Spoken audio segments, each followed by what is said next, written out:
Hola, ¿qué tal, amigas y amigos de Sumando Voces en Directo? Sean ustedes muy bienvenidos al programa de este jueves, que se transmite como cada semana a través de las redes sociales de Sumando Voces, de la Red Unitas, y también por la Radio Libre Expresión de la Asociación de Periodistas de La Paz, la Radio San Andrés de la UNSA y la Radio Salesiana de la Universidad Salesiana. En esta ocasión nos va a acompañar en el programa Yacelín Soto Escobar. Ella es intérprete de lengua de señas boliviana, porque en el programa vamos a hablar de la situación de las personas con discapacidad. Quiero recordarles que el domingo pasado se ha recordado el Día Internacional de las Personas con Discapacidad y queremos poner en agenda, visibilizar sus problemas en este programa. Pero antes de ello, quiero invitarle a nuestra compañera Jenny Escalante a que nos presente las noticias más importantes de Sumando Voces. Hola, ¿qué tal? Empezamos con el resumen de noticias más importantes de la semana.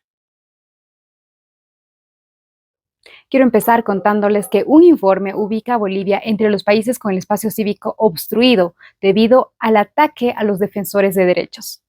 Por sexto año consecutivo, el Informe Mundial de Civicus Monitor ubica a Bolivia como uno de los países donde el espacio cívico se encuentra obstruido, debido a los ataques a personas y organizaciones defensoras de derechos, como ser medios de comunicación o periodistas, así como la Asamblea Permanente de Derechos Humanos de Bolivia. Buenas noticias. Día histórico y festivo. Challa sella su autonomía originaria con la aprobación de su estatuto autonómico por consenso. Las pinquilladas y moceñadas no dejaron de sonar el domingo 3 de diciembre en el distrito de Challa, de la provincia Tapacarí del departamento de Cochabamba, donde miles de personas de los 3 ayllus que habitan la zona se concentraron para aprobar el estatuto de su autonomía originaria. El siguiente paso es aprobar una ley autonómica para luego proceder a la elección de las primeras autoridades que gobernarán Challa. El Foro Político Multiactor exige solucionar la crisis judicial y advierte un riesgo de entrar a un estado de inconstitucionalidad. Los representantes de distintas organizaciones sociales que participaron en el foro advierten una probable prolongación ilegítima del mandato de las altas autoridades judiciales. En ese marco, el defensor del pueblo, Pedro Calizaya, mediante una conferencia de prensa, exigió al Estado que proponga y materialice una solución a la elección de autoridades judiciales que hasta la fecha se ve empantanada. Endeudamiento histórico. Cada habitante de Bolivia debe $1,108 y el país está en riesgo de default. La Fundación Jubileo presentó un informe que establece que, después de 4 décadas, el país otra vez está en riesgo de ingresar en una crisis de deuda. La institución llega a la conclusión de que el incremento acelerado del endeudamiento y del déficit fiscal son insostenibles y que Bolivia está en riesgo de un default, debido a que esto coincide con el agotamiento de las reservas internacionales netas, que se usaban justamente para cumplir con los pagos. Y por si no lo sabían, nos encontramos en el mes de las personas con discapacidad. Y en ese marco, el 1 y 2 de diciembre, más de 30 organizaciones de todo el país se reunieron en un encuentro nacional en el departamento de La Paz para poder analizar su situación. Los participantes reflexionaron sobre el abandono del Estado hacia este sector, la infraestructura inadecuada de las ciudades, la falta de educación integral e inclusiva, entre otros temas. En ese sentido, elaboraron un manifiesto y el 2 de diciembre, en el Día Internacional de las Personas con Discapacidad, salieron a marchar a las calles para exigir una serie de demandas, entre ellas la nivelación del bono de discapacidad en función al salario nacional. Y para finalizar, les tengo una noticia positiva. Es que la directora de UNITAS, Susana Erostegui, junto con Amparo Carabajal, quien es la presidenta de la Asamblea Permanente de Derechos Humanos de Bolivia, recibieron un reconocimiento en la gala del Premio Nacional de Periodismo 2023 por su incansable labor en pro de los derechos humanos. Me siento realmente agradecida porque yo soy comunicadora, no seguí el camino del periodismo, pero siento que la lucha colectiva por la libertad de expresión es una obligación de todos y en esa medida reconocer el trabajo que hemos hecho en este tiempo realmente alegra el alma. Estoy muy complacida, muy agradecida y muy contenta. Gracias. Me siento muy honrada con todos los premiados porque desde el año 75 yo, que trabajaba con la Comisión Justicia y Paz, escribimos un texto siendo director de Presencia o Cajía, el delito de ser periodista. Entonces a todos los periodistas premiados les invito a decir que están cometiendo un grave delito por decir y encontrar la verdad. Gracias.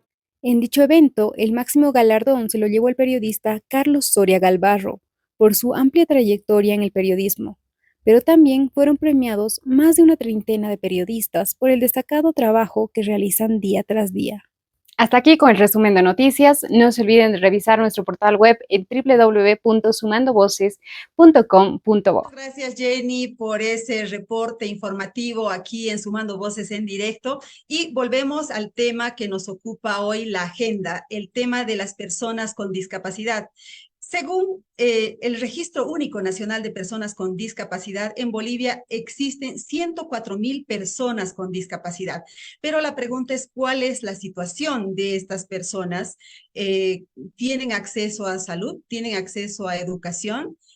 ¿Son respetadas por la sociedad, por sus familias? De eso vamos a hablar en este programa, porque les comento que se ha presentado recientemente un estudio sobre el estado de situación económica y social de las personas con discapacidad grave y muy grave en Bolivia, que ha sido elaborado por el programa Mundo Inclusivo, implementado por la Pastoral Social Diocesana Cáritas de Coroico.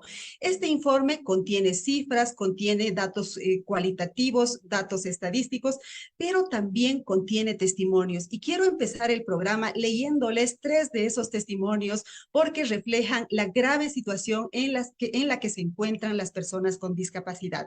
Empezamos entonces. Yo no puedo trabajar porque mi hija necesita que esté con ella 100%. Mi esposo nomás trabaja en construcción o a veces como mototaxi. Me gustaría ayudar, pero con la situación de mi hija no puedo trabajar. Es un testimonio recogido en la población de Apolo en octubre pasado. Vamos con otro testimonio. Yo no puedo trabajar. Mi hijo no avisa que se va a hacer sus necesidades, entonces hay que verle. Mi niño tiene síndrome de Down. No es fácil. Las mujeres hacemos cualquier cosa para trabajar, jornalear. Hago fresquito, me vendo a veces, hasta le dejo encerrado para ir a trabajar.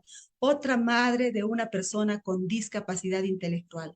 Y vamos al tercer testimonio. En mi familia, mi mamá y mi hermano están así, enfermos, cada vez empeoran, no pueden caminar, mi mamá ya no habla, yo tengo 19 años y mi hermana 14 años, somos 6 en la familia, mi papá es músico, nosotros cuidamos a mi mamá y hermano, ninguno tiene silla de ruedas, les cargamos, necesitamos pañales y alimentos, es mucho gasto. Es una hija y hermana de 2 personas con discapacidad. El testimonio ha sido recogido en Achocalla también en octubre de este año. Como verán, estamos hablando de una situación dramática, de las personas en una situación de vulnerabilidad grave. Son los últimos en la escala social, según refiere este mismo informe, discriminados, excluidos y a veces escondidos en la casa. Pero además hay una problemática que atraviesa sobre todo a los niños y jóvenes y a las niñas y jóvenes con discapacidad. Y es el tema de la educación, porque en Bolivia lamentablemente todavía hay exclusiones respecto a la educación. Quiero mostrarles una lámina que justamente trae este informe que nos muestra esta situación difícil. Esta lámina nos dice que el 28% de las personas con discapacidad no ha tenido acceso a ningún tipo de educación, lo que significa que estamos hablando incluso de grados de analfabetismo entre las personas con discapacidad. Y el otro punto nos dice que 35% de las personas solo han accedido a la educación inicial.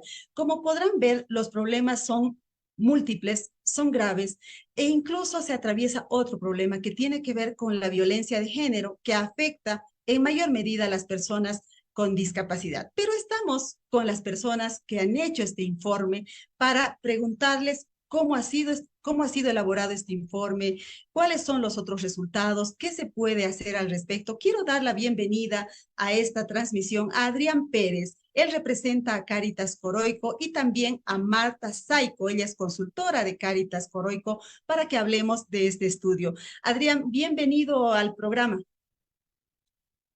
Buen día, Mary, y buen día igual Martita y a todos los compañeros, compañeras que están a través de este medio. Gracias por la invitación. Adelante, Marta, bienvenida al programa.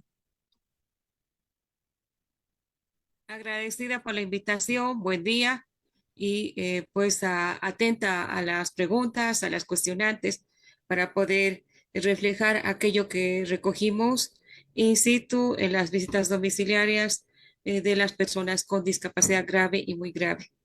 Marta, si usted podría resumir este estudio, ¿qué podría decir? ¿Cuáles son los ejes más importantes que han recogido respecto a las personas con discapacidad? Dentro de lo que se ha realizado el estudio, hemos tomado como parte metodológica una parte cualitativa y cuantitativa. Hemos realizado directamente usado tres técnicas: grupos focales, entrevistas en profundidad y visitas domiciliarias a las personas y familias de personas con discapacidad. Los ámbitos que se han analizado, que se han formulado como categorías y que están dentro del enfoque de desarrollo inclusivo basado en la comunidad son en la parte cuantitativa, la estadística, el acceso a la educación, el acceso a servicios de salud, el sustento y género. En la parte cualitativa se han analizado los siguientes ámbitos: acceso a la educación, acceso a la salud, sustento, vida independiente, participación y empoderamiento. Sociocultural, está también la parte de capacidad jurídica, accesibilidad y diseño universal, equidad de género y concienciación. Entonces, en esos aspectos, la parte cuantitativa hemos revisado sobre todo y analizado y hecho el acopio de información que está disponible del 2018 al 2023. Generalmente, digamos, debería concuasar cierta información cuantitativa, pero es muy diversa la información, por lo cual hemos tenido que realizar promedios y en algunas inferencias en base a esta información, sobre todo en las encuestas realizadas en hogares por el Instituto Nacional de Estadística, ¿no? Muy bien, pero Marta, ¿por qué no nos cuenta? Quizás podemos empezar con el tema de educación y el tema de violencia de género. ¿Cuál es la situación de las personas con discapacidad en estos dos aspectos? La situación de violencia es por todos los ejes, diríamos. Violencia en la escuela, violencia en el domicilio, violencia en la comunidad, infligida por ser persona con discapacidad grave, muy grave, violencia en los servicios de salud por el maltrato que reciben y al final ya no van a realizar sus consultas. Y violencia en la familia, vimos un caso muy fuerte, el cual el testimonio está en el estudio, de una joven de 35 años que relata lo siguiente: con discapacidad grave, muy grave, ella con discapacidad intelectual y psíquica, y ella relata de que sufría bastante maltrato, abuso, bastante, infligía castigos físicos por parte de la madre y la hermana, hasta que le rompieron la cabeza, ¿no? Y que tuvo un hijo y que no sabe de dónde, de cómo nació el hijo o de cómo lo concibió. Y nosotros tenemos el supuesto de que es directamente violencia sexual, a la cual violencia física, violencia sexual. Por otra parte, ella no accede a la educación y la llevan a trabajar, la entregan a una familia, la cual la lleva a trabajar al sector rural. En el sector rural está ahí, en la población, en las comunidades, no hay que le asista, quien le atienda, quien acuda directamente a su auxilio. Se vuelve a embarazar, le quitan a la hija y la gente le descalifica, las autoridades le descalifican, indicándole que no sabe ni siquiera ser mujer, ¿no? Entonces, hay violencia psicológica de parte de autoridades, de parte de familias, de parte de la misma comunidad, y hasta que al final se encuentra con un hombre con discapacidad, quien la acoge y con quien se casa, ¿no? Entonces, y vemos cómo el enfoque social se aplica, digamos, a partir de esta comunidad, esta pequeña comunidad familiar, y el hombre le enseña a realizar medidas, a valerse por sí misma, a criar gallinas, y porque en una de las preguntas le digo: ¿y cómo es que sabes cuánto de arroz que tienes que cocinar? y dice, tacitas tengo, dice, ¿no? Entonces, y el esposo que también con discapacidad dice, son tacitas para medir, ¿no? Entonces, y ahí vemos de que es posible la rehabilitación, es posible la inclusión social. Mucho depende de la comprensión del entorno comunitario, del entorno familiar, del entorno escolar. En relación a la educación, muchas de las personas con discapacidad grave y muy grave ni siquiera acceden a la educación especial, porque los papás indican no podemos cargarles, ¿no? Porque llega un momento en que ellos no tienen movimiento, no tienen lenguaje. ¿Por qué? Por la falta de servicios, de accesibilidad a los servicios de salud, de rehabilitación, a las terapias de lenguaje, a las terapias físicas, ¿no? Y están desalentados los padres. Bueno, ya no puedo cargarle, ya no puedo llevarle, ya no sé qué hacer, entonces prefiero encerrarle. Y en las escuelas, directamente los que van a las escuelas van a los centros de educación especial, que igual es una educación segregada, es una educación que aísla, que como dice, estos son los especiales a los que no queremos ver, a los que no queremos ni siquiera hablar, no sabemos cómo comunicarnos, que estén en los centros de educación especial. Entonces, fuertemente se ve en el estudio de que la mayor parte de las familias y las comunidades piden más centros de acogida, más centros de educación especial. ¿Eso qué significa? La lectura de que la gente, que las sociedades excluyan a las personas con discapacidad grave y muy grave, ¿no? Entonces, Qué dramática y qué dolorosa la realidad que nos está relatando Marta luego de haber hecho este estudio y de haber escuchado las historias en persona, porque los números son importantes, evidentemente, en los estudios, pero las historias hablan muchísimo más y de manera más descarnada de una realidad. También estamos con Adrián Pérez, él representa a Cáritas Coroico, que han impulsado este estudio. Adrián, quiero preguntarle cuál es la respuesta del Estado frente a esta problemática. ¿Qué hacen las autoridades para atender a esta población?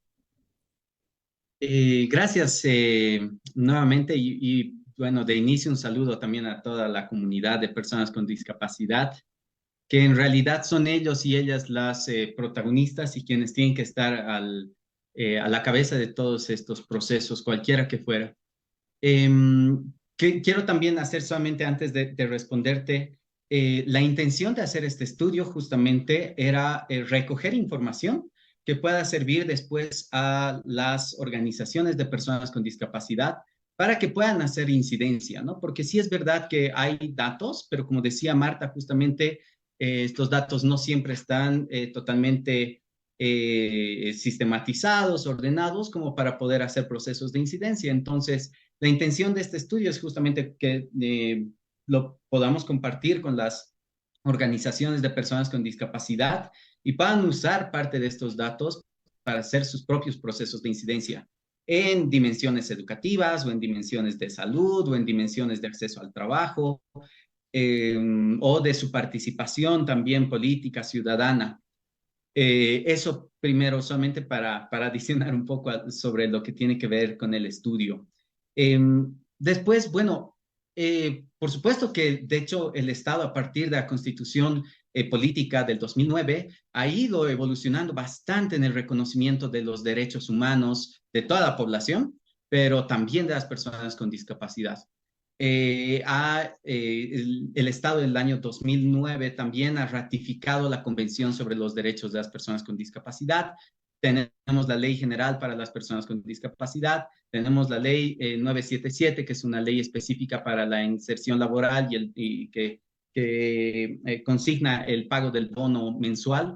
Y tenemos un marco normativo y de acciones que se van desarrollando y de un conjunto de acciones que se han ido dando desde el Estado y que es imposible desconocer, ¿sí? No es lo mismo hablar de la situación de las personas con discapacidad, globalizándolo, o sea, englobándolo, mejor dicho, ahora que hace 10 o 15 años. Sin duda han evolucionado varios aspectos en términos de derechos y más.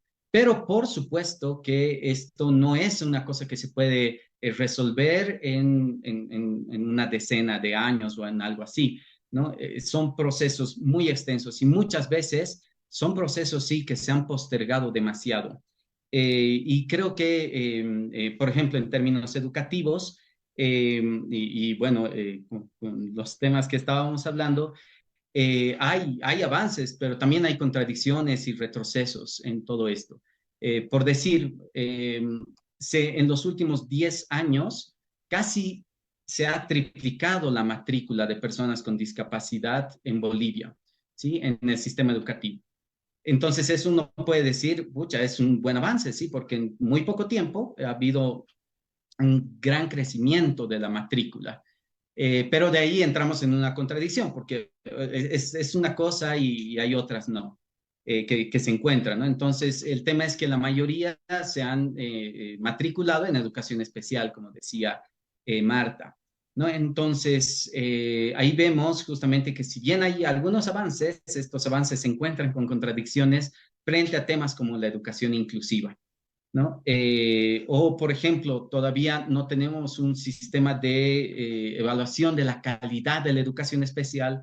Entonces, la educación especial se somete a, bueno, o sea, no tiene todavía parámetros muy definidos sobre qué es calidad en términos de educación especial, por decirlo, ¿no? Y bueno, ahí hay como que muchos temas que se van englobando y que por supuesto son temas que el Estado como garante de derechos debe responder, y son las personas con discapacidad como sujetos titulares de derechos quienes deben hacer su incidencia y exigir el ejercicio de sus derechos, ¿no? Y dar las orientaciones también al Estado para que pueda, y participar para que pueda verse las transformaciones. Me parece muy importante lo que nos dices y de hecho para más adelante en el programa también tenemos invitadas a personas con discapacidad para que sean ellas las que nos digan cuál es su situación, cómo se están organizando, qué cosas se están haciendo para hacer esta incidencia de la que acabamos de hablar. Pero quiero volver con Marta Saico, ella ha hecho este estudio del que estamos hablando y quería preguntarle, Marta, ¿cuáles son las recomendaciones que están saliendo para diferentes actores de la sociedad? ¿Qué se dice? ¿Qué hay que hacer para enfrentar esta problemática? Bueno, entre las recomendaciones que se ha hecho, aclaro de que el estudio se ha realizado en un equipo, del cual ha conformado también una persona con discapacidad, quien es Felisa Ali, está Fabiola Cha, está Libertad Yumei Parrado, ¿no? Entonces hicimos un equipo de 4 para poder realizar ese trabajo. Y las recomendaciones que se han hecho para respecto, digamos, a los resultados, a las conclusiones del estudio, son las siguientes.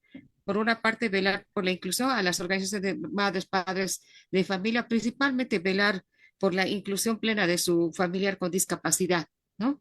Porque hemos visto que muchos ya, como dice, sueltan la toalla, ya no quieren más, como dice, es lucharla, como dice, la inclusión y la vida plena de las personas con discapacidad grave y muy grave es lucharla. Entonces, lo otro es desarrollar acciones de estimulación y educación temprana, aspecto que también vimos que no se está realizando, desarrollar habilidades sociales para que los chicos puedan incluirse socialmente. Por otra, fortalecer a las organizaciones de padres, madres y familias, capacitándolas, ¿no? Entre ellos, porque tienen asociaciones, tienen federaciones, y es importante que puedan crecer también el conocimiento de los derechos de las personas con discapacidad. Por otra, asumir roles de participación en políticas públicas. La otra recomendación a Cáritas Coroico es desarrollar e implementar un plan de formación en el marco del desarrollo inclusivo basado en la comunidad. Cáritas Coroico tiene la expertise en el manejo de este enfoque de desarrollo inclusivo basado en la comunidad que pueda difundir, que ya lo ha hecho en otras oportunidades. Por otra parte, brindar apoyo psicológico y emocional a las familias, esto de que las personas puedan superar el estrés que significa tener un hijo con discapacidad y vivirla todo día a día, fomentar acciones de prevención de violencias, la cultura de paz. Lo otro, promover la formación de liderazgos y empoderamiento de las personas con discapacidad grave y muy grave, desarrollar una estrategia de prevención de violencia, de toda forma de tortura contra niños, niñas y adolescentes con discapacidad grave y muy grave. En cuanto a las autoridades, las principales recomendaciones son desarrollar e implementar un plan de formación también en el desarrollo inclusivo basado en la comunidad, informar y capacitar permanentemente a las autoridades nacionales, departamentales y municipales respecto a estos enfoques, el enfoque de desarrollo inclusivo basado en la comunidad, el enfoque de derechos, el enfoque intercultural, el enfoque de género, ¿no? Para poder realmente trabajar con las personas con discapacidad grave y muy grave. Brindar apoyo psicológico y emocional a las familias para incluir acciones de prevención de la salud mental. Fomentar acciones de prevención de violencias, promover la formación de liderazgos, desarrollar una estrategia de prevención de violencias de toda forma de tortura contra las personas con discapacidad grave y muy grave. Lo otro es fortalecer el sistema de salud, también a las autoridades, garantizar al personal médico especializado medicamentos, equipamiento e insumos, crear servicios móviles de salud para personas con discapacidad, desarrollar procesos de información, sensibilización, concienciación y capacitación, generar estadísticas desagregadas para visibilizar a las personas con discapacidad. Si bien hay estadísticas, por ejemplo, de violencia, hay cerca de 39,000 personas hasta junio del 2023 que han sufrido algún tipo de violencia. Entre ellas están 1,790 aproximadamente de niñez que ha sufrido violencia sexual, pero no está desagregada. No hay cuántos de esos niños son con discapacidad. Eso nos permitiría directamente ver de que los servicios sean accesibles, desde que se cuente con una intérprete a la hora de denunciar la violencia sexual, ¿no? Por ejemplo, entonces, promover el trabajo en red con las organizaciones de la sociedad civil, instituciones del Estado y establecidos en los municipios. Esas son las principales. Creo que es bien importante en este siglo XXI trabajar sobre todo en red, en asocio, para poder responder a todas estas situaciones emergentes y necesarias dentro de un enfoque de derechos, no como una dádiva, sino como un derecho de las personas con discapacidad grave y muy grave. Ojalá las autoridades estén escuchando estas recomendaciones, ojalá puedan leer este informe para saber que estamos hablando de una problemática seria, profunda, estructural de las personas con discapacidad, que no son pocas, son más de 100,000, según el propio registro del Ministerio de Salud, ¿verdad? Vuelvo con Adrián porque a él quisiera preguntarle si hay experiencias en el extranjero o en algunos otros países respecto a educación inclusiva. Lo que pasa es que, claro, en Bolivia se tiende a mandarlos a la educación especial o definitivamente rechazarlos en el sistema, pese a que hay legislación que obliga al Estado a educar en el sistema regular a las personas con discapacidad. Y es que también hay experiencias aquí en Bolivia, Mary, y bueno, antes de entrar en responderte esto, es importante justamente ver que el concepto de educación inclusiva nos dice también que la educación inclusiva es un proceso, ¿no? O sea, no es un estadio, no es que ahora es inclusivo y antes no era, digamos, ¿no? Sino que es un proceso y se va construyendo y de hecho se va, y bueno, es un proceso que tiene que ver con las condiciones que se tienen. Por decirte, necesitamos infraestructura, ¿sí? Que en términos generales es un requerimiento de calidad educativa, pero se necesita una infraestructura que sea también accesible, ¿no? Te voy a dar digamos, con rampas, con accesos que sean posibles para cualquier persona, ¿no? A la infraestructura educativa. Ese es un aspecto, pero también si hay estudiantes sordos, se va a necesitar un intérprete de lengua de señas que pueda participar de esto, ¿no? Entonces, todo eso son parte de procesos que se van desarrollando. O sea, no es que cuando tengamos todas las condiciones, ahí recién va a ser posible la inclusión, sino más bien, por el contrario, lo que se indica es que las cosas se van construyendo en el camino, ¿no? Para irlas mejorando las condiciones, mejorando los procesos de formación de los docentes, para que estos puedan dar una respuesta más acertada a las necesidades educativas de todos sus estudiantes. Ahí, por ejemplo, nosotros hablamos del diseño universal de aprendizaje, que es un nuevo enfoque para que cualquier maestro o cualquier maestra en su aula regular pueda preparar sus clases para cualquier estudiante, ¿no? Entonces, estamos hablando de procesos, ¿no? Y es que Bolivia también está dentro de ese proceso, a pesar de las dificultades y un montón de pendientes que hay un proceso, ¿no? Porque, y de hecho hay varias experiencias de unidades educativas, de escuelas, que están incluyendo a estudiantes con discapacidad, que unas con mayor éxito y unas con menor, pero se están desarrollando, ¿no? Y a nivel regional, por supuesto que hay también estas mismas contradicciones y estas mismas dificultades. Justamente en el encuentro nacional que mencionaron en la nota inicial del programa, pues uno de los expositores, que se llama Olmedo Zambrano y que vive en Ecuador, él nos decía que justamente el mayor pendiente a nivel regional es posiblemente la educación inclusiva, porque es un tema que exige mucho, ¿sí? Y hay muchos temas que se van cruzando sobre esto, porque no solamente depende de la discapacidad, y en esto quiero hacer solamente un énfasis en la interseccionalidad que es necesaria tomar en cuenta para analizar la discapacidad sin entrar, sin la necesidad de entrar en generalizaciones que nos puedan llevar al error o en temas que nos puedan también hacer caer no sé, en un pesimismo, digamos, ¿no? Dentro de esta mirada, por ejemplo, no es lo mismo hablar de un estudiante con discapacidad que viva en una zona rural empobrecida que una estudiante con discapacidad que viva en la ciudad y que haya nacido en un entorno más privilegiado, ¿sí? O sea, ahí es imposible poder englobar a todas las discapacidades y a todos en uno solo y dar ese tipo de denominaciones. Y esto justamente es muy importante para hacer el análisis de discapacidad, ¿no? Que es parte de lo que también se había trabajado en el estudio que hemos estado platicando ahora, porque hay todas estas diferencias que nos van haciendo mención. Y por eso es que en toda la región en general, uno de los temas que más se estudia actualmente sobre educación de estudiantes con discapacidad tiene que ver con la inclusión, tiene que ver con los procesos de calidad, qué es calidad, porque por ejemplo en el ODS 4, en el Objetivo de Desarrollo 4, es educación de calidad, equitativa e inclusiva, ¿no? Entonces ahí estamos poniendo que, de hecho, la inclusión es una condición para la calidad. O sea, no vamos a poder hablar de una educación de calidad en términos generales mientras esta no sea plenamente inclusiva.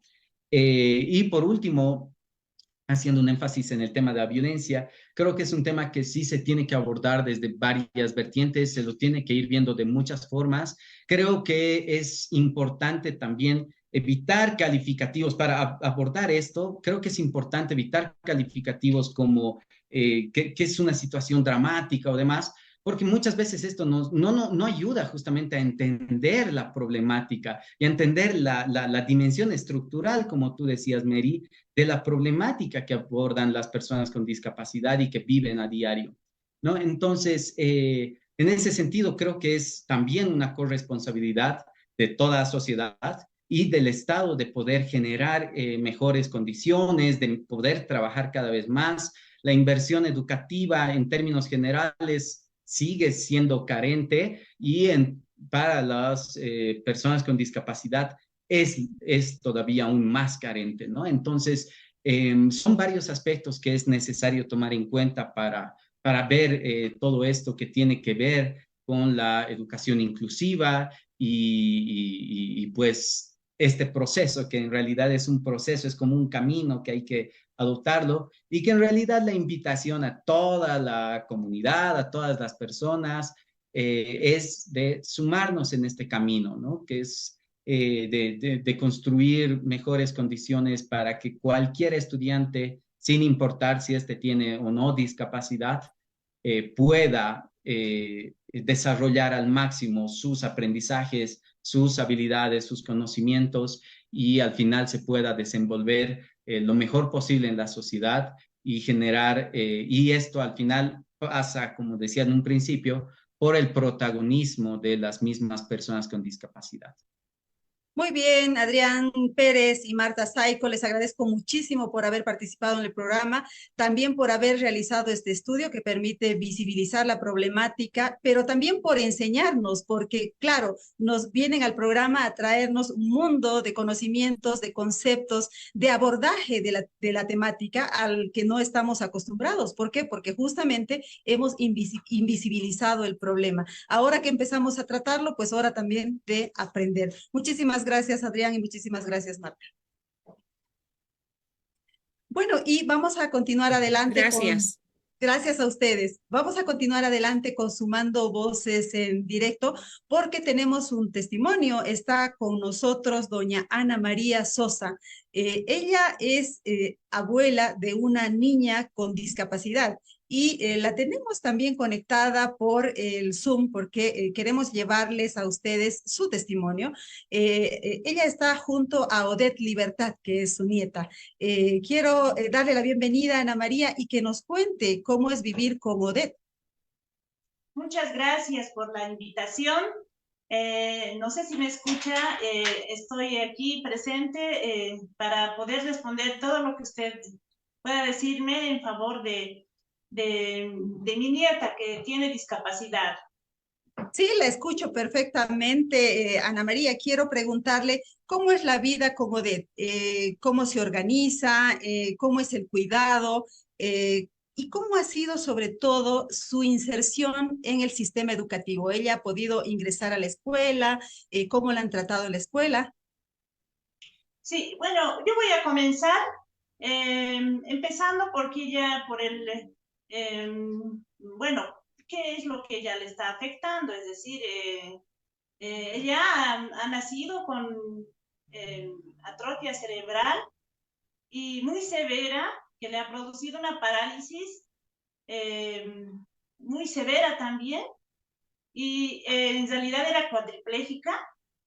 Hemos trabajado bastante con ella, hemos trabajado con una terapia llamada Boita que le ha ayudado bastante a recuperar, le digo, el 70% de su movilidad.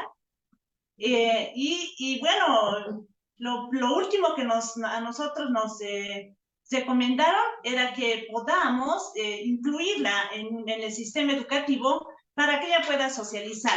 Porque hasta ese momento nosotros, nuestra desesperación y el dolor que sentíamos por verla así, no nos hacía pensar más allá de lo que ella necesitaba. Pero la terapeuta, Elizabeth Tejada, nos aconsejó que ella sí debería estar en el sistema educativo, ya entrar a kinder y luego seguir en la escuela. Y le hicimos caso de lo que ella nos dijo, porque podíamos haber provocado autismo conductual. Eso es lo que nos dijo ella.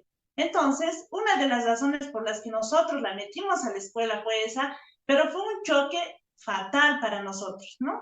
Ella entró a kinder y ya en kinder nos estaban cuestionando de que ella no debería estar ahí, ¿no? Entonces, pasamos el kinder y fue bueno, ya pasó a primero básico y fue tan tremenda, fue tan violento, le cuento, que cuando fue el primer día de clases, la maestra nos cuestionó de que no deberíamos estar ahí porque ella, ese lugar no era para ella, ese lugar tendría que ser, bueno, tendríamos que elegir otro lugar, una escuela especial para ella, porque ella tenía un programa que seguir que con ella no iba a poder cumplir y que su programa era más importante que atenderla a ella. Entonces, nos citó al día siguiente a dirección para que podamos nosotros hablar con la directora de este aspecto. Pero buena sorpresa nos llevamos que ella había organizado a las mamás acusando a la niña, la ve aquí, a ella que era agresiva, que había pegado ya a estudiantes y que no podía ella entrar. Y las mamás, organizó a las mamás para las mismas mamás para que puedan sacarla de la escuela.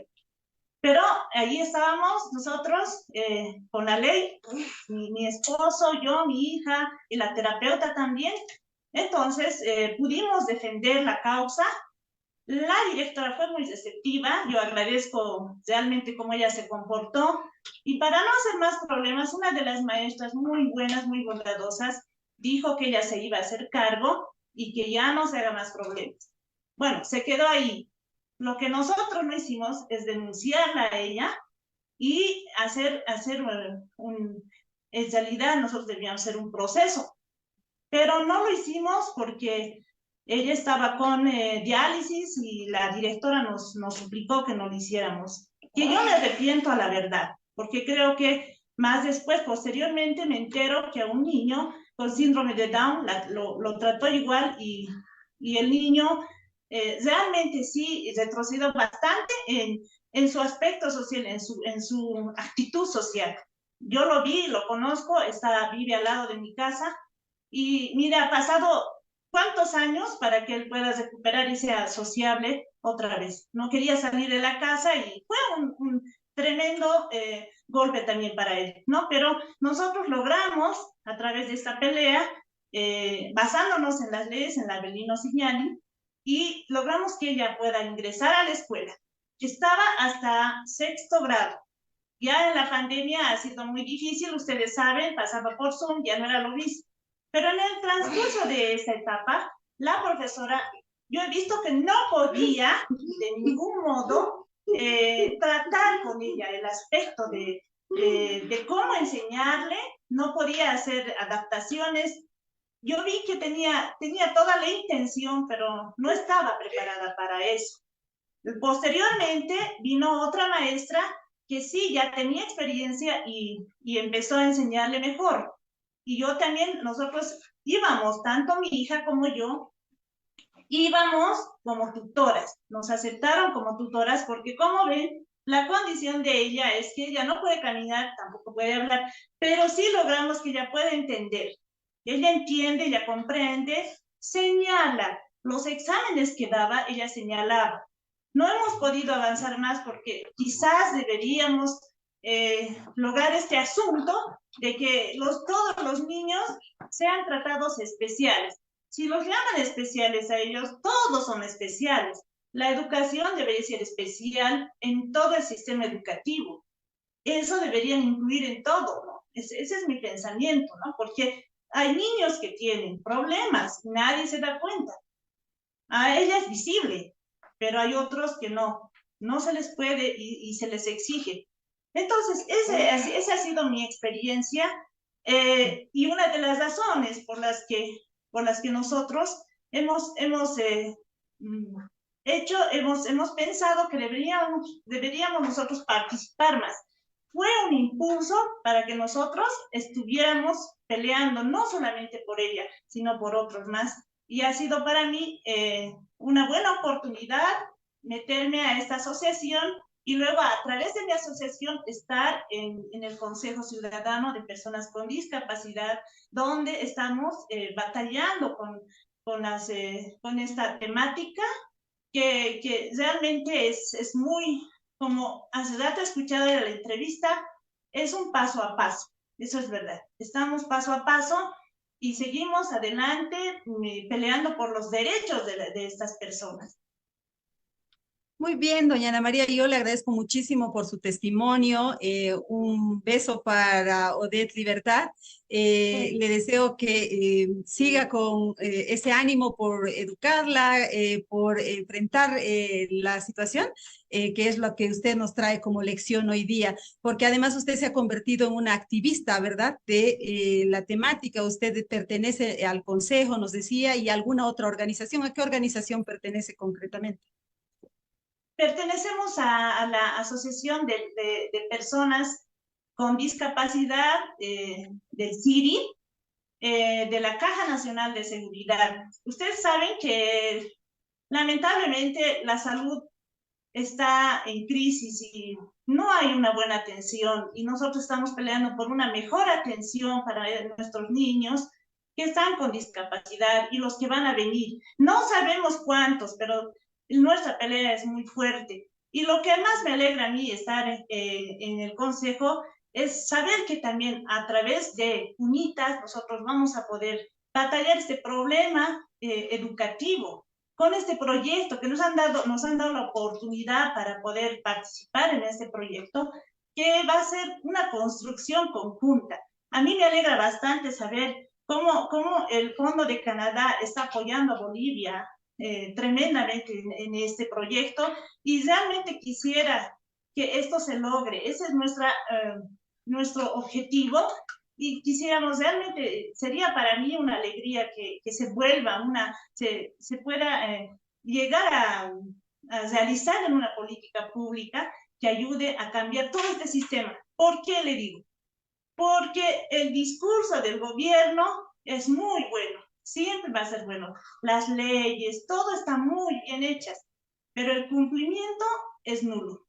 Hasta ahora hemos visto que siempre están haciendo discursos para dorarnos la píldora, pero no están dando la atención debida a las personas con discapacidad.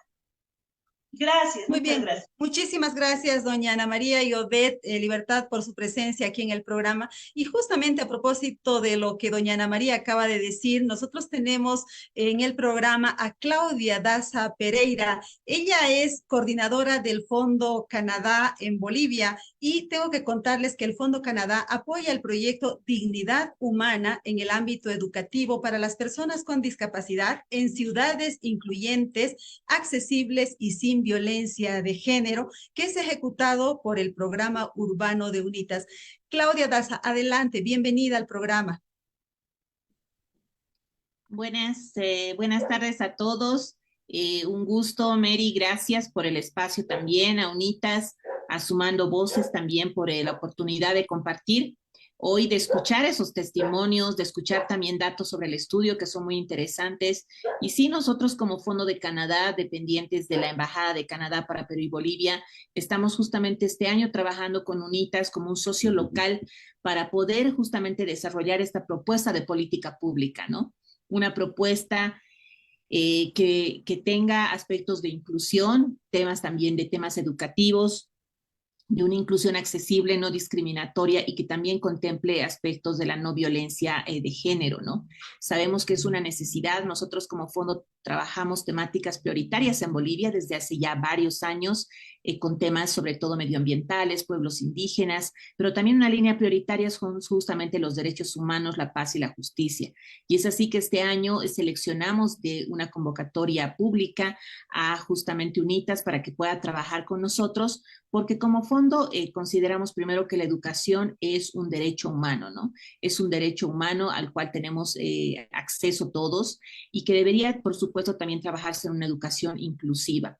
Apoyamos también aspectos de la Agenda 2030 de desarrollo sostenible que busca no dejar a nadie atrás, y ahí en el ODS 4, y lo mencionaba Ariel en el espacio, o Adrián en el espacio anterior, garantizar una educación inclusiva, equitativa, de calidad, y promover oportunidades de aprendizaje para todos es una meta para el 2030 de toda la humanidad. Entonces pensamos que con este proyecto vamos a poder aportar un poquito en nuestro país a lograr este aspecto. Gracias por ese comentario respecto a cuál es el objetivo del Fondo de Canadá en Bolivia respecto a la temática de las personas con discapacidad. Quiero leerles, y a ti también, Claudia, si me permites, algunas interacciones que hay de la gente a través de nuestras redes sociales. Por ejemplo, Marilyn Trujillo nos dice: ¿habrá algún plan para precisar la incidencia y los tipos de violencia en las personas con discapacidad? Tal vez esa pregunta la vamos a trasladar a las personas que han hecho el estudio para que le puedan enviar la respuesta a Marilyn. De hecho, ella dice que es un muy buen aporte el estudio realizado con los especialistas de Cáritas. Y también tenemos aquí otra pregunta de Eric Fernando Mier, que dice: soy papá soltero y me está costando encontrar un colegio, y si hay algún apoyo de las embajadas, y a ver con quién podemos contar en esta situación. ¿Cuáles son las posibilidades de la cooperación en este tema para las personas con discapacidad? ¿Cuáles son los retos para darles una vida digna, Claudia? Creo que la cooperación en general, y nosotros como un fondo cercano a las organizaciones locales, porque saben que la cooperación internacional generalmente llega a través del gobierno, ¿no? Se canaliza a través de los órganos de gobierno. Entonces generalmente las embajadas por lo menos sí suelen tener estos fondos, podríamos decir, pequeños, cercanos a la comunidad, y justamente es a través de esta forma que nosotros llegamos a la comunidad, ¿no? Llegamos a la población, es a través de organizaciones de la sociedad civil, comunitas, por ejemplo, ejemplo, en este caso, para poder canalizar estos recursos. Lo que sí creo es que sí cada vez más debería enfocarse estos temas, ¿no? Visibilizarse estos temas, porque tal vez tenemos temas como, por ejemplo, sí ambientales, temas de género, que se tratan con mucha más relevancia, pero no he visto y no hay muchas experiencias, y eso lo veíamos en el proyecto de iniciativas o proyectos justamente de educación inclusiva para personas con discapacidad. Entonces, yo creo que sí hay que trabajar un poco en el apoyo y esta es una muestra para que también sean otras organizaciones que se sumen luego a esta iniciativa con la base que hayamos trabajado y promoviendo este proyecto para que aporten a darle continuidad, porque nosotros trabajaremos en una propuesta de política. Tenemos una línea base, un estudio que también nos va a dar mucha información acerca de este tema, pero para que otras organizaciones se sumen. Evidentemente en Bolivia hay organizaciones, está el Consejo de Personas con Discapacidad, que nos parece prioritario que trabaje justamente en esta propuesta, pero muchas veces las acciones no son visibilizadas. En cuanto al comentario aquí de la persona que está siguiéndonos, hay un par de colegios en La Paz, por ejemplo, ¿no es cierto?, que trabajan con este tema. Creo que UNITAS igual ahí son los indicados para poderles dar más referencia. El consejo también que tiene esa visión también cercana. Muy bien, Claudia, espéranos un momento, por favor, porque a propósito de lo que nos comentabas del Consejo Ciudadano de Personas con Discapacidad, tenemos a su presidenta aquí en el programa. Se trata de doña Berta Iturralde. Doña Berta, bienvenida al programa. Muy buenos días, buenas tardes, Sumando Voces. Pues aquí yo me llamo Berta Iturralde, soy la presidenta del Consejo Ciudadano con Personas con Discapacidad. Pues muy alegre de venir aquí a contactarnos con ustedes. Gracias por la invitación que nos hacen. Bueno, yo he venido a hablar también sobre la educación. En el mundo hay 15% de personas con discapacidad, o sea, es 1 millón, pero en Bolivia los carnetizados somos 1.004 o 33 personas con discapacidad que tenemos nuestros carnets de discapacidad. Y hay muchas que les están quitando, el gobierno les está quitando los carnets a las personas con discapacidad. Y ellos piensan que ya de la noche a la mañana ya están bien. No es así. Entonces yo creo que las personas tenemos que tener respeto a las autoridades. Piensan que uno ya está sano, ya no necesita su carnet ellos necesitan su carnet para poder mostrar, para ser visibilizados, para que puedan mostrar, decir, yo tengo discapacidad y también son personas, las personas con discapacidad. Entonces ellos no piensan eso. Dirán, bueno, estas personas ya están sanas. Entonces no es así. Ahora en las escuelas les reciben por recibir, les ponen en un rincón, les dan puntitos, rayitas, todas las cuestiones les enseñan y les siguen pasando de curso hasta que salgan bachilleres. Siendo bachilleres, ellos no saben hacer ni su nombre. Entonces no es justo que nuestras personas con discapacidad tengan que sufrir, que sean marginados. Y yo creo que tendríamos que buscar, nosotros necesitamos profesores formados en la educación inclusiva, necesitamos infraestructura inclusiva, necesitamos todo ello para que nuestros hijos salgan adelante, porque ellos no pueden, sé que no pueden aprender rápido, aprenden lentamente, pero es así, lento aprenden, nada es imposible para ellos, pero las autoridades no los ven como si fueran unos bichos raros, no los ven como si no pudieran hacer nada, y no es así. Ellos lo pueden hacer, pueden salir adelante. Hay personas que por lo menos ahora se ha abierto hasta la universidad, pero eso esperamos de que cómo estarán trabajando en la universidad. Eso también quisiéramos saber como consejo, porque no es nomás recibirles y dejarles a un ladito, como si fueran bichos raros. No, ellos tienen derecho también, son personas que ellos pueden hacerlo. Entonces también tienen derecho pues a tener sus profesiones, tienen derecho a que ellos tengan una profesión digna. Hay personas que con discapacidad, por ejemplo, hemos tenido un taller con UNITAS y agradecemos a UNITAS también, porque ha venido un señor con síndrome de Down que había sido profesional y eso nos da gusto, verlo a él trabajar que ya ha culminado sus estudios, pero qué lindo es verlo así. Y para nosotros es pues verlos a nuestros hijos que tengan una profesión, que no sean cuando sea grande la profesión, pero que tengan una profesión. Qué feliz nos sentimos, porque muchas veces la pareja, el hombre siempre se va viendo que tiene una persona con discapacidad en casa. El hombre huye, no asume la responsabilidad. Entonces la que más asume es la mujer. La mujer tiene que sacar adelante a sus hijos y hay datos que ellas no pueden trabajar. ¿Por qué? Porque no hay trabajo para ellas y aparte de eso tampoco puede separarse todo el día. Entonces, ¿qué hacen las mamás? Tienen que trabajar de lavanderas, un ratito salen a venderlos, dejan un rato a sus hijos. Eso es lo que hacemos las mamás. No podemos trabajar todo el día. Pero, porque ¿a quién lo vamos a dejar? Buscar un cuidador, no los van a cuidar como nosotros lo cuidamos a nuestros hijos. Entonces tenemos que conseguir un trabajo eventual donde podamos trabajar un ratito y coser a casa. Eso es lo que hacemos. Yo quisiera que las autoridades nos entiendan, que también quitarle su carnet de discapacidad, por lo menos el bono, algo apalea a lo que ellos las necesidades que ellos tienen.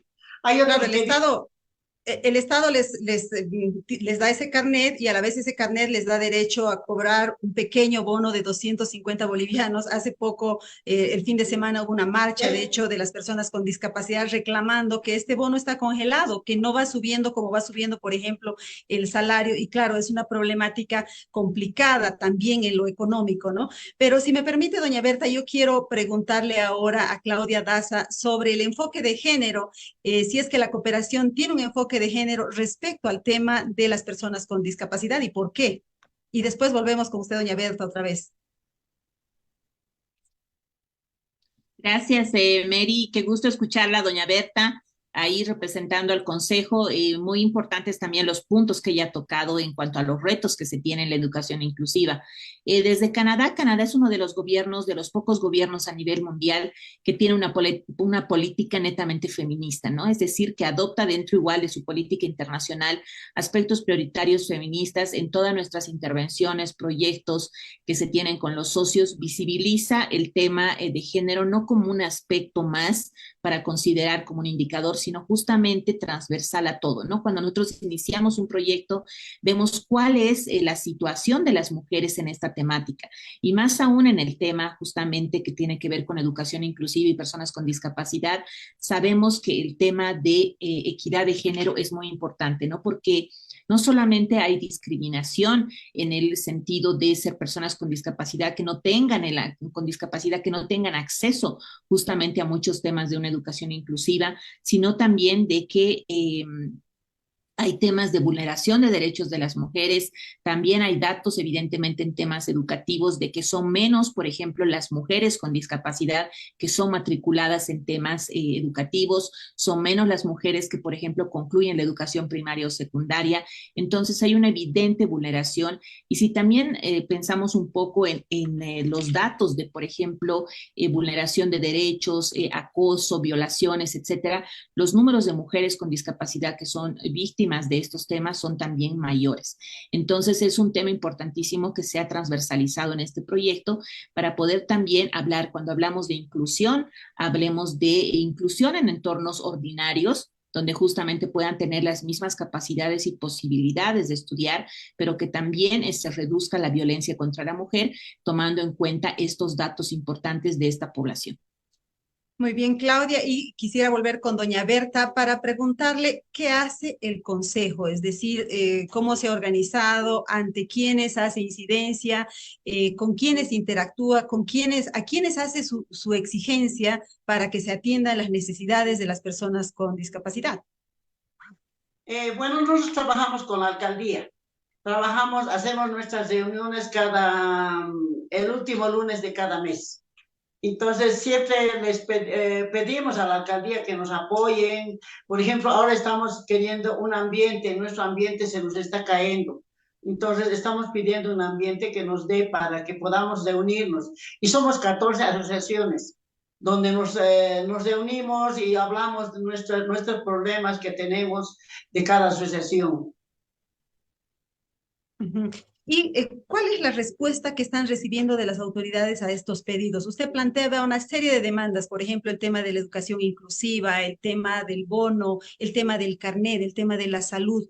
¿Cuál es la respuesta en general que usted ve de las autoridades respecto a sus demandas? Bueno, como siempre nos dan largas, nos dicen, no, esperen que, por ejemplo, del ambiente ya somos 2, 3 meses que seguimos batallando con eso, pero hasta ahora nada. Así que, no sé, algo vamos a tener que hacer una marcha, porque así nomás creo funciona. Vamos a tener que hacer alguna marcha o alguna otra cosa, porque de lo contrario creo nunca nos van a dar el ambiente. Ahora de las personas, por ejemplo, del carnet, según ellos, dice que ya están bien las personas, pero no pueden mejorar de la noche a la mañana. Eso que a lo que cuesta es a las madres, porque las madres tenemos que enseñarles de poco en poco para que puedan ellos aprender. ¿Acaso ellos no los enseñan? Ellos no nos enseñan, no nos enseñan a nuestros hijos. Entonces nosotros somos los que tenemos que batallar. ¿Y para qué? Para que ya no nos quiten el carnet de discapacidad. No es justo. Yo pienso que el gobierno también tiene que tener en cuenta de que una persona con discapacidad no puede pues sanarse del todo. Y tampoco puede tener un trabajo, porque hay datos que les ofrecen trabajo, les dicen van a tener, pero viendo que datos tienen epilepsia, muchas compañeras, entonces ya les sacan, les dicen no, ya no les reciben. Y no puede ser, ¿de qué van a vivir esa gente? Eso también tiene que tener en cuenta el gobierno, ¿de qué van a vivir? Muchas veces la gente pobre, entonces hasta vive en inquilinos, en alquiler, que tiene que pagar su alquiler, sus estadías, todo. ¿De dónde van a sacar? Entonces, no, yo pienso que no es justo todo eso. Tenemos que seguir luchando. Y como consejo lo vamos a seguir luchando con todas mis compañeras. Muy bien, doña Berta, le agradecemos muchísimo por su trabajo, por su testimonio aquí en el programa de Sumando Voces en Directo. Quiero leer un último comentario de Eric Fernando, que está siguiendo el programa, y dice, el bono, si no es una persona con discapacidad grave, no nos dan. Y mi hijo, por ejemplo, es moderado, dice, ¿no? Evidentemente, solamente se da a las personas graves o muy graves, pero no a todas las personas con discapacidad. Como hemos visto aquí en el programa, es una problemática de múltiples aristas, de múltiples actores, y es estructural, y por lo tanto requiere también alianzas, requiere conversar entre actores para que se pueda plantear una política en favor de las personas con discapacidad. Yo les agradezco muchísimo por haber participado en el programa. Claudia, muchísimas gracias por venir. Muchas gracias. Muchas gracias. Mary, sí creo que son muchos los retos que uno tiene y justamente solamente logrando la presencia de actores y sumando esfuerzos vamos a lograr mejorar esta condición y esta situación justamente de la educación inclusiva para las personas con discapacidad. Gracias. Gracias y muchísimas gracias, doña Berta. Muchas gracias. Gracias a usted. Muchas gracias. Muy bien, amigas y amigos de Sumando Voces en Directo, antes de concluir el programa, quiero invitarles a ver un video que tiene un pequeño testimonio de una persona con discapacidad. Adelante, por favor. La inclusión de las personas con discapacidad en los diferentes ámbitos, en particular en la educación, es un desafío que se debe encarar. Desde que yo tuve el problema de Guillain-Barré que tengo hasta ahora, no podía escribir, no tenía buen pulso, no podía andar bien, sufrí bastante discriminación, ¿no? Siempre la gente me llamaba hasta ahora, ese borrachito viene, borrachito está por allá, y yo no sabía por qué me decía borrachito, ¿no? Sí, sufrí mucha discriminación de parte de la persona. Por una educación inclusiva y libre de violencia. Y como en cada programa, antes de despedirnos, quiero leerles un pequeño resumen de nuestro editorial de la semana. En esta ocasión, el editorial titula El Foro Político Multiactor, un espejo de la Bolivia de hoy. La semana pasada se desarrolló en La Paz el Foro Político Multiactor, que se ha convertido en un espejo de Bolivia por la diversidad de voces que confluyen en los debates y que, a fuerza de argumentos, logran trazar una ruta para el país. El Foro Político Multiactor es una iniciativa de la Red UNITAS que desde el año 2007, año tras año, reúne a representantes de la sociedad boliviana para analizar la situación del país y proponer una serie de acciones a seguir. En esta ocasión, más de 200 personas se reunieron para analizar el lento avance de la Agenda 2030 y de los Objetivos de Desarrollo Sostenible. Tras 2 días de intercambio de ideas en 4 paneles y 4 mesas temáticas, emergieron una serie de recomendaciones y desafíos para el Estado, la cooperación internacional, la sociedad civil y la academia en torno a ciudades y comunidades sostenibles, a medios de vida sostenibles, a democracia y Estado de Derecho y además al tema de la reorientación de la cooperación internacional. La ruta de acción ha sido marcada. Se han establecido algunas alianzas entre diversos colectivos y organizaciones. Además, el Estado, la cooperación, la sociedad y la academia han recibido la necesaria interpelación de la sociedad civil. El foro, como decíamos, se convirtió en un espejo de Bolivia porque refleja las necesidades más sentidas de la población urbana y rural, que con argumentos válidos hizo un llamado urgente a la acción para atender temas económicos, sociales, políticos y medioambientales que aquejan al país. Sería importante que el Estado mire en ese espejo y se nutra de tantas voces y propuestas para conocer mejor la realidad y retomar el rumbo de la Agenda 2030 sin dejar a nadie atrás. Amigas y amigos, eso es todo por hoy. Antes de despedirnos, quiero invitarles a seguirnos en nuestras redes sociales. Estamos en el Facebook, en Sumando Voces Bolivia, estamos en Twitter, Sumando Voces Bo, y también nuestra página web está disponible con toda la información importante de derechos humanos, democracia y desarrollo sostenible.